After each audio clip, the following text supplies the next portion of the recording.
I'm Miro from TypeFox, and the topic I'm going to talk today is actually a reprise or a follow-up on something I've been showing earlier, and that was 4 years ago at EclipseCon 2080, together with Jan. So we had a presentation about domain-specific languages in the cloud. And so I'm going to first repeat the goals that we stated in that presentation and a bit of the approaches that we took there and have a quick review on that and propose something to slightly change the technology behind it. So the aim here was a DSL tool in the browser that was a kind of a real IDE with tool integration like Git, a file explorer, within domain-specific languages, so a text language targeted to describe and solve problems from your specific domain, an automatically generated graphical view that can be used to get a quick overview of the content of your text or to navigate through it, to get insights that are better conveyed by graphics compared to text. And then we also want a code generator that can transform this format into some output, be it in Java, C, C++, any target language that you want, or some descriptive language like HTML. And of course, we also want support for all this. So completion in the text editor, validation, and all the features that you're that you're accustomed to in such an environment. The basis to build the application can be Eclipse Theia. It's an excellent platform for building cloud applications. And so with that architecture, we have a component running in the web browser, so the IDE application. And so you can build on Theia and build your custom extensions on it. And you have a workspace running somewhere in the cloud. And let's just call it backend for now. This is something that is actually not part of Theia. It doesn't define how you deploy it, right? It just gives you the application, and then it's up to you how you deploy this to something where you have a file system, so the user has a way to manage their workspace and work with it. You have extensions, both on the Theia level and also on the VS Code extension level, which is supported. You have one or more language servers to support the languages that you're working with. And the connection between the two is a WebSocket. And on that, we have JSON RPC as a remote procedure call scheme. So, and by the way, the language server, if you want to include this in Theia, the only way to do that currently is to use the VS Code extension format. There was an alternative to this in earlier times, but now this is the way to go. And for this reason, everything that I'm going to show today works exactly the same in VS Code as in Theia. So because Theia also supports this format. So let's zoom in a bit on the architecture. We have the IDE application with a code editor and a graphical view. The graphical view has to run in a so-called web view. That's an isolated component, like an iframe in this front-end part. And yeah, that's because of reasons like VS Code does it. That is not important for today. And the back-end has the language server running somewhere as a process that has text editor and workspace services for the text support. And here we also sneak in we could call it a graphics extension that provides the functionality for the diagram part. And the communication here is the language server protocol, which is also JSON RPC based. So for the text part, we can use Xtext, an excellent framework, very mature framework to create DSL projects. So what you would do here is you create a new project using this Eclipse project wizard. You choose also to have LSP support, so language server protocol. And LSP4J is the Java adapter that we built for including LSP support in Java. Then you specify an Xtext grammar, which is the definition of your syntax and the structure of your language. Then you write a code generator for this structure to generate some output code and package all that together as a language server to be included in your VS Code extension. And so the example that we're going to look at today is the state machine example. So it has a few rules describing a state machine, state, event, transition. And so this is the grammar for it, and this is a specific instance, the one that we're also going to see later on again. So then we have the diagram part. For this, we proposed Sprotty, a TypeScript-based diagramming framework, which is designed to be used in the web, regardless of a standalone website or an IDE, like we are talking about now. It's based on TypeScript, SVG for rendering, CSS for styling, so for defining colors and line styles and so on. And it has a VS Code integration that also supports sneaking your diagrams through the language server protocol. So in case the source of your diagrams is a text. For Sprotty itself, it doesn't matter where the source is. You could also generate a diagram from some JSON file or anything else. But in this case, we're talking about a DSL as a source. So quickly about the architecture of this Sprotty framework. On the front-end side, it has this circle that has a viewer component for rendering that also listens to user interaction, like zooming in, selecting elements, hovering over elements, and so on. Oh. And these events are translated into actions. They are processed by the action dispatcher, translated into commands to be executed in a command stack. And this modifies the model, the in-memory diagram model that we call the S model. And there is a connection, as I said, via LSP to the backend part, the language server, which includes a component we call a diagram server, so which is kind of the backend counterpart that we use as a model source to create things that we can use in the front end. Okay, let me quickly show this. By the way, at which time did I start? 10:05 or so? Yeah. So I'm going to show an example from the Sprotty VS Code repository, which is open source, and that is the VS Code integration of Sprotty, and that includes an example based on Xtext. So here I can open the an example file in VS Code, and as I mentioned, you can run exactly the same example also in Theia, but today I'm showing it in VS Code. No, I don't want to update. And now I can open this in a diagram, and I get this side-by-side view. So now I can navigate here in the text or in the diagram, and I have synchronization to the other part. And when I change something on the text side, like I want a different target state here, let's let it go to this other state, then the diagram side is automatically updated. And so we always have a fresh overview of the states and the transitions between them.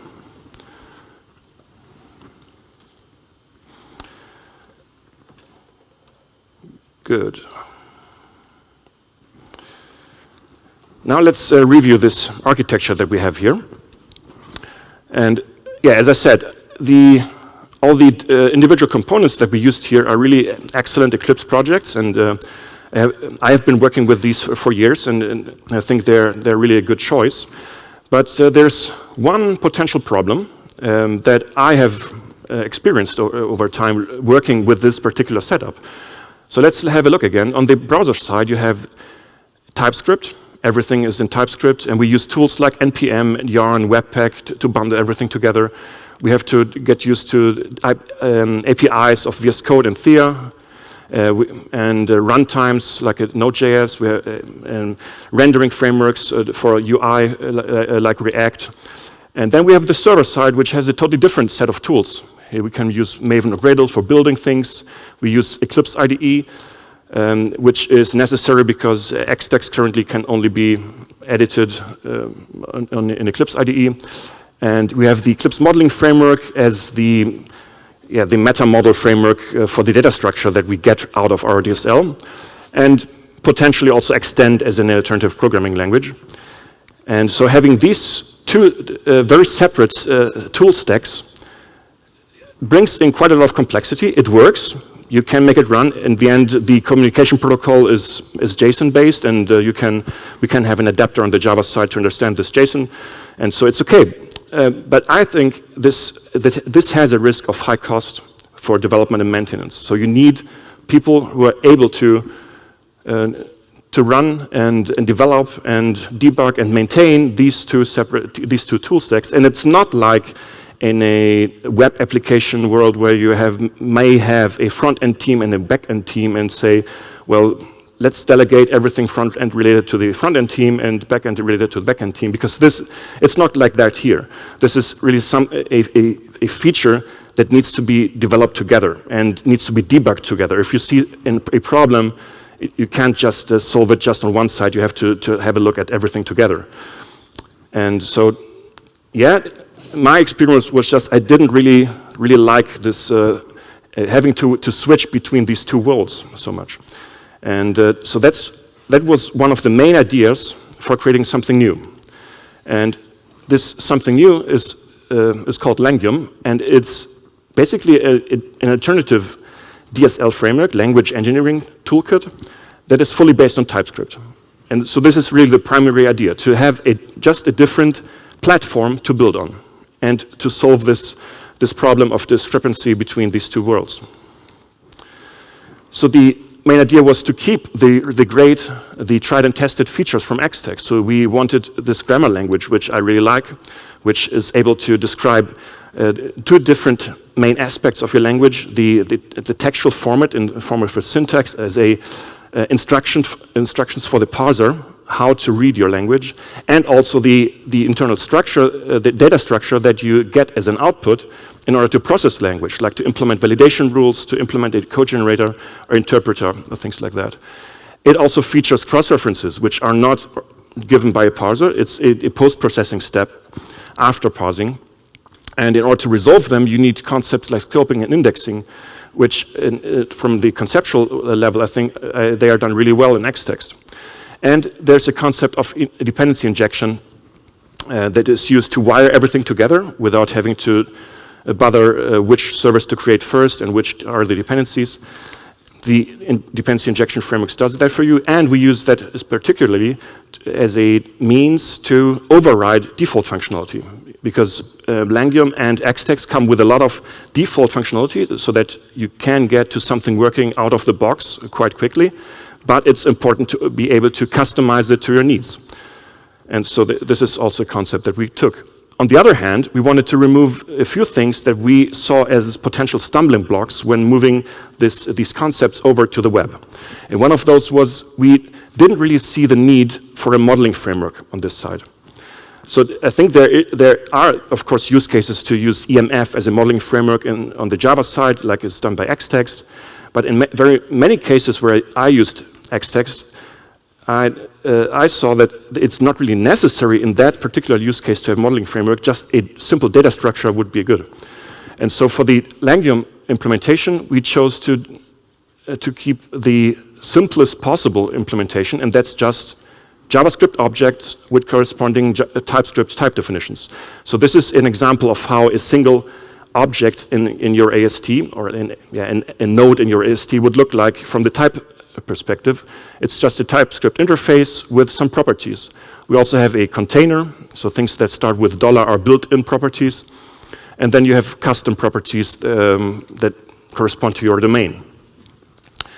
Then we wanted to make the processing of your language as close as possible in the way you do it to how web development works, and that's just by command line tools. And so we created a Node.js command line tool that you can use to process your input grammar, generate a bit of output code, and so that we make this grammar available at runtime. And don't need a workflow engine like it was used by Xtext. Another thing is the Java adapter is no longer needed. So LSP4J, as I said, it was necessary on the Java side to adapt the language server protocol. But if you look closely at the protocol, it's actually designed for TypeScript. I think it was initially not really meant to be used as a cross-platform or cross-language protocol, because all the definitions are made with TypeScript syntax. And this includes some type definitions that are just not possible to realize in languages like Java, like the pipe operator, which is a union of types. I mean, we have somehow worked around it with custom types like either, but it means that some compatible changes on the TypeScript side lead to incompatible changes on the Java side, which is quite bad. And so on using by TypeScript, we can just use the default library provided by Microsoft that is the main implementation of the protocol. So the grammar language itself looks very similar to Xtext. There is, in this example, I think we actually see only one difference, and that's that we explicitly declare the entry rule. So there's this keyword entry, which does not exist in Xtext. Everything else is the same, so we can specify that we require a keyword state machine here. We can require an identifier assigned to a name property here, and some assignments with plus equal can be assignments to arrays and have multiplicities, so that we can have many of them. And we have cross-references with square brackets. So here we have a target state. So this is a bit simplified version of the state machine. But here we have a target state, which is not defined here. We just reference that by name. So just a quick overview of how does it work. So we get an input document. First step is to run it into the parser. So this has two sub-steps: tokenize, so a stream of characters, it's transformed into a stream of tokens, and then we parse it and get an abstract syntax tree of it, our main data structure that we use to represent this document internally, the AST. And then we further process this, we index it, so take the exported symbols out of it, we link everything together, and apply validation rules to get error markers. And so these are the main processing steps here. The AST is a tree with a root element which corresponds to our entry rule, but it also has cross-references, these blue items here. And so if you include these cross-references, you actually get an arbitrary graph. It can be arbitrarily complex. So if you want to learn more about Langium, there will be a more in-depth presentation about that tomorrow by Irina. And so same place and same time, so tomorrow at 10 here in this room. So now to the combination of Sprotty and Langium. We have now the same IDE application with code editor, graphical view, and now the language server also running in TypeScript. So this is the difference to the previous setup. Text editor servers, workspace servers are still there, just implemented with a different framework. And we have a graphics extension, again, to connect these internally created ASTs and transform that or generate a diagram model out of those.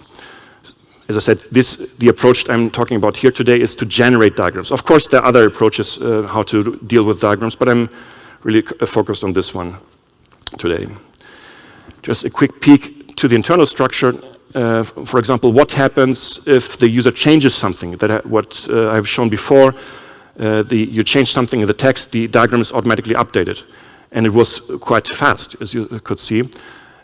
We get change notifications from the text editor, from the client.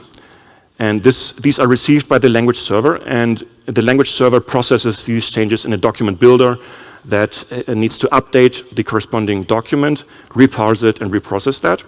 And we have a listener here that gets notified about it. We call it the diagram server manager. And now this is part of the diagram extension. And this now knows, we have to update our diagram. So we run a so-called diagram generator to get a new diagram model and put it into the diagram server to communicate with the Sprotty front end, so which is running in the web view in the front end, and communicate with that to get to an updated version of it. Good, and now the second demo, which will basically show exactly the same thing as before. So the state machine language with my language features here, and I can open it in a diagram, and it looks the same as before. So the only difference is really under the hood. And I can still do some editing here and see the immediate updates on the right-hand side. Or I can call some refactoring, and this is also updated. So the rename refactoring also is updated in all usages of the state. And so everything is kept consistent. On the other hand, if I don't refactor but just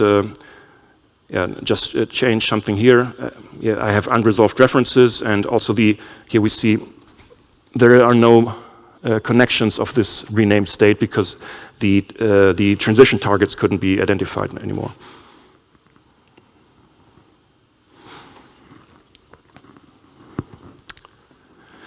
Good. This was about the initial use case of running such a DSL with a diagram in an IDE. Now to a really cool thing. Since both Langium and Sprotti are TypeScript based and do not, in their core code, they do not depend on any specific runtime, like Node.js or so, you can run all of this purely in the browser. And there's a showcase about that, so the URL is here, langium.org/showcase. Currently there's only one example, the state machine language. I expect more examples to be added over time. And let's go into this. This doesn't have the graphical representation that I showed before, but you can trust me, it would be possible to add it here too. But what I can show is the textual language that we had before. And again, I can apply stuff like rename refactoring. Oh, if I do it right. And I have a custom validation rule here saying all rules need to start with an uppercase letter, okay. So the DSL runs in this embedded text editor on a web page, and in this case it's even a static web page, doesn't have any backend component to it. And so the language server itself runs in a web worker, which means it's in a separate thread, so to say. It doesn't directly interfere with the UI of your application. And so this editor component, in this case, it's Monaco, the same editor widget that is used by VS Code, and it communicates with this language server using the message passing mechanisms of the web workers. And so this is really interesting and really can be really important as a feature for specific applications where you have don't need an IDE that has a workspace in the back end, but you just want a web application with embedded functionality like text editors. And the good thing is that you can just ship the language server with the application so that every user have their own language server running, and including all the specific context of that session. Because if you would use a backend component to do it, it's possible. So you can start a language server somewhere in the backend and connect it via WebSocket with the editor. But in that case, ideally, you should create a separate language server instance, language server process instance for every user. Because the language server protocol was never designed to work with multiple users. I mean, you can try it.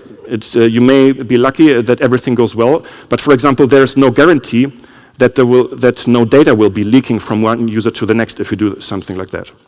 Yeah, the protocol just doesn't guarantee that. And so, but then it means spawning a different process for every user may introduce quite some overhead on the backend side, especially if you need to read the file system. So ideally you want to isolate the file systems, create maybe a separate container for every user and so on. Then it becomes quite costly.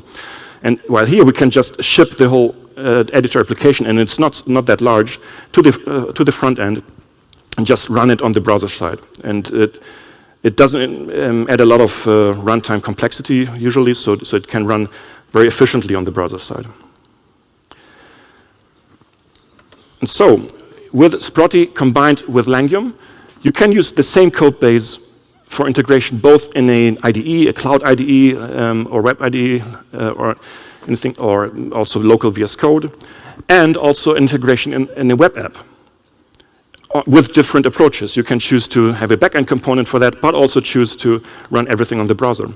And so this running fully in the browser means in that case, you don't need a corresponding backend infrastructure for it. But it also runs in Node.js, so you can use that to create command line interfaces to be used by your users. or in continuous integration pipelines, so you can automate a lot of stuff by processing your DSL files, generating outputs automatically, and so on. Good. So remember, embrace the cloud era, and if you're going to build something like this, I would really recommend to use a tech stack for the tooling part that is consistent. Of course, there are still reasons to use Java-based servers and backends, but I think my view is that in this particular case where we're building a tool set, it really pays off to have a consistent technology stack here. And just as an information, like I said, if you want to go deeper, please go to tomorrow's presentation about Langium. But if you want to get started, there is a generator, a command line based generator, which is similar to what the Xtext project wizard does, but just on the command line. It uses a tool called Langium. In the command line you just install yo, which is the short form of human, and the Langium generator, and then you call yo Langium, answer a few of questions, and then you get a bootstrapped project that you can get started with. Otherwise, there's documentation, and you can have a look at the source repositories, give feedback, take part in discussions, and or contact us, reach us out to us at our booth here. We have one on the other side of the conference building. We have a TypeFox booth, or reach out to us over the website. Thanks so far. Are there any questions? Yeah. I think you know about type checking library built on Xtext, which is called developed by Spönemann. Yeah. So X semantics. Yeah. Is there such an equivalent for Langium or not yet? Okay, so the question was, is there an equivalent to X semantics for Langium, so like a type checking library? The answer is not yet, but the idea is really compelling to do something like that. And so what we would like to do, and of course any feedback or contributions are really welcome on that, but so we do have ideas to start something soon. So, and I think we would try to build something that can be adapted to as many type systems of DSLs as possible, as long as they are in some reasonable form, like standard expressions with binary operators and function calls, or things like that. So yeah, that would be really nice. So that would help you a lot to create expression languages in your DSL, because otherwise this is one part that is can be quite complex, especially if you want to introduce features like lambda expressions or inline functions or type parameters. These very quickly lead to high complexity of the type system, and which means the implementation of such a type system, the effort for that can explode. Yeah. Thank you for your presentations. I have a question about how did you use your parser? How did you generate your ST before you use Antale, and now you have written all that? You use a new query. My second question, this is LLK parser, LLR. So the question was about the parser used, because in Xtext we used Antler version 3. So no, we did not implement that ourselves. We use Chevrotain. It's an open source Apache licensed parser that claims to be one of the fastest, or maybe the fastest, JavaScript implementation, at least for running in the V8 engine used by Chrome and Node.js. It doesn't have any generator, so it does not require you to generate code.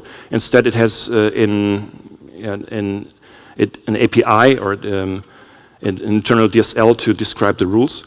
And what we do actually is, in Langium, when we start up the language server process, or the language environment, like it could also be a CLI, we read in the structure of your grammar. And in an initialization step, we interpret that grammar and create an in-memory Chevrotain-based parser. And that works really well. So it's an LLK parser. So which means it has a fixed look ahead. So that is a downside so far compared to Xtext with the Antler 3 and its variable length look ahead. But there has been work, actually by Mark sitting in front here, to implement the LL star parser. I think not the one from Antler 3, but Antler 4, right? The Antler 4 version of this variable look ahead algorithm on top of Chevrotain, and this might be available soon. So there have been changes to make the look ahead algorithm in Chevrotain adaptable so that you can use that. And this means you would have similar capabilities as an Xtext in terms of how you can write your grammar.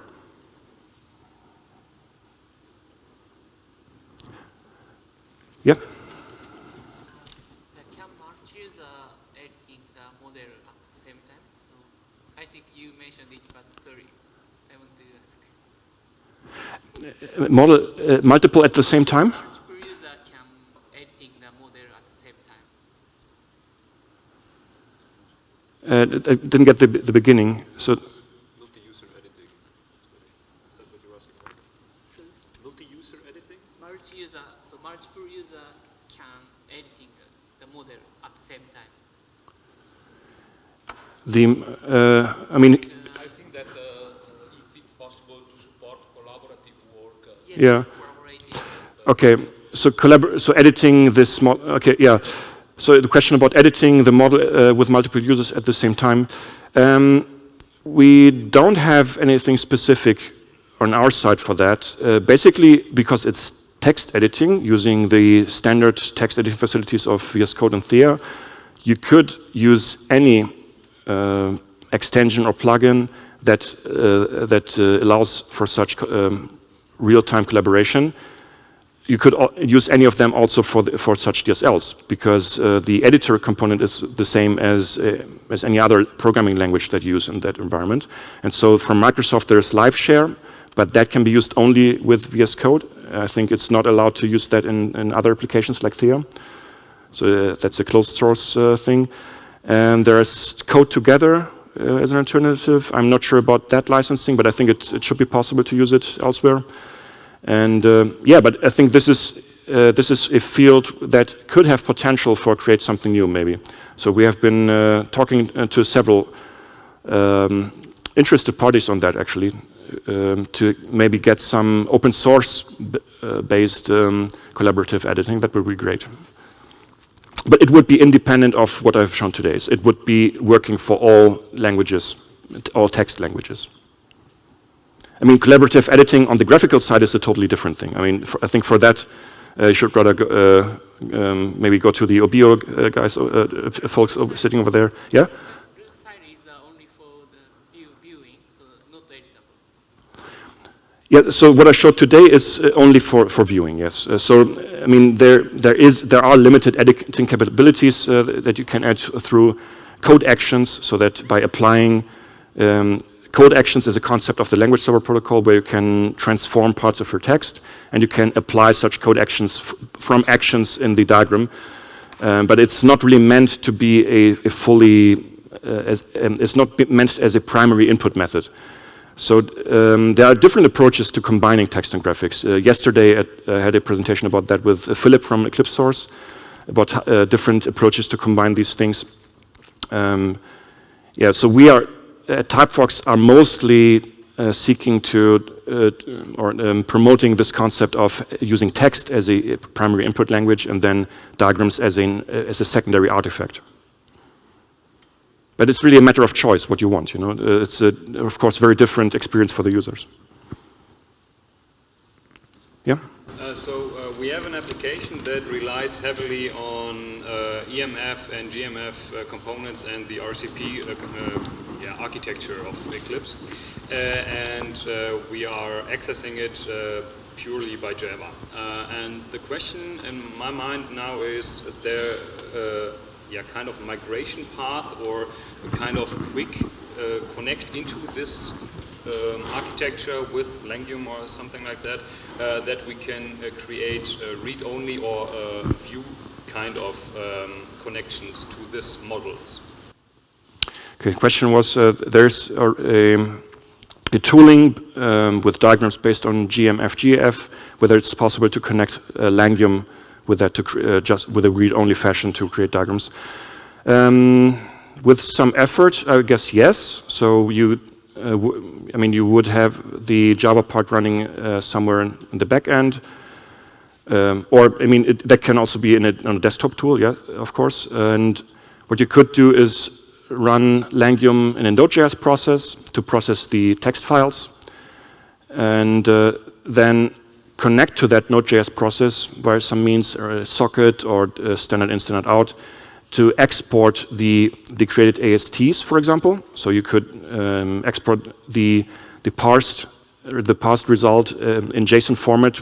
Then you need some way to specify the reference targets, so some JSON referencing mechanism, and that could transfer that to the Java application, and that could have then some transformation code to create a graphics out of them that would be specific to the diagramming framework that we're using. So in that way, it could work, yes.